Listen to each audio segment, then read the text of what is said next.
ജൂജീസ് favourite വേൾഡിന്റെ വചനക്കേൾവിയിലേക്ക് എല്ലാവർക്കും സ്വാഗതം. പ്രതിദിന വിശുദ്ധ വേദപുസ്തക വായന 1096 ദിവസം. അപ്പോസ്തലനായ പൗലോസ് ഗലാത്യർക്ക് എഴുതിയ ലേഖനം 6 അധ്യായം. സഹോദരന്മാരെ, ഒരു മനുഷ്യൻ വല്ല തെറ്റിലും അകപ്പെട്ടു പോയെങ്കിൽ ആത്മീകരായ നിങ്ങൾ അങ്ങനെയുള്ളവനെ സൗമ്യതയുടെ ആത്മാവിൽ യഥാസ്ഥാനപ്പെടുത്തുവിൻ.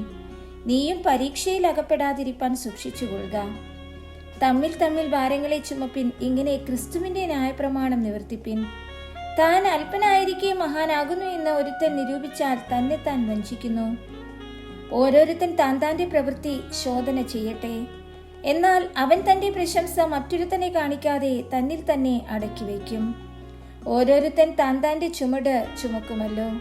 വചനം പഠിക്കുന്നവൻ പഠിപ്പിക്കുന്നവന് എല്ലാ നന്മയിലും ഓഹരി കൊടുക്കണം. വഞ്ചനപ്പെടാതിരിപ്പിൻ. ദൈവത്തെ പരിഹസിച്ചുകൂടാ. മനുഷ്യൻ വിതയ്ക്കുന്നത് തന്നെ കൊയ്യും. ജഡത്തിൽ വിതയ്ക്കുന്നവൻ ജഡത്തിൽ നിന്ന് നാശം കൊയ്യും. ആത്മാവിൽ വിതയ്ക്കുന്നവൻ ആത്മാവിൽ നിന്ന് നിത്യജീവനെ കൊയ്യും. നന്മ ചെയ്യുകയിൽ നാം മടുത്തു പോകരുത്. തളർന്നു പോകാഞ്ഞാൽ തക്ക സമയത്ത് നാം കൊയ്യും. ആകയാൽ അവസരം കിട്ടും പോലെ നാം എല്ലാവർക്കും, വിശേഷാൽ സഹവിശ്വാസികൾക്കും നന്മ ചെയ്യുക. നോക്കുവിൻ, എത്ര വലിയ അക്ഷരമായി ഞാൻ നിങ്ങൾക്ക് സ്വന്തം കൈകൊണ്ട് തന്നെ എഴുതിയിരിക്കുന്നു. ജഡത്തിൽ സുമുഖം കാണിപ്പാൻ ഇച്ഛിക്കുന്നവരൊക്കെയും ക്രിസ്തുവിന്റെ ക്രൂശ് നിമിത്തം ഉപദ്രവം സഹിക്കാതിരിക്കേണ്ടതിന് മാത്രം നിങ്ങളെ പരിച്ഛേദന ഏൽപ്പാൻ നിർബന്ധിക്കുന്നു. പരിച്ഛേദനക്കാർ തന്നെയും ന്യായപ്രമാണം ആചരിക്കുന്നില്ലല്ലോ.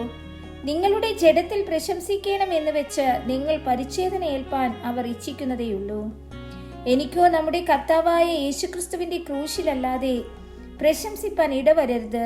അവനാൽ ലോകം എനിക്കും ഞാൻ ലോകത്തിനും ക്രൂശിക്കപ്പെട്ടിരിക്കുന്നു. പരിച്ഛേദനയല്ല, അഗ്രചർമ്മവുമല്ല, പുതിയ സൃഷ്ടിയത്രേ കാര്യം. ഈ പ്രമാണം അനുസരിച്ച് നടക്കുന്ന ഏവർക്കും ദൈവത്തിന്റെ ഇസ്രായേലിനും സമാധാനവും കരുണയും ഉണ്ടാകട്ടെ.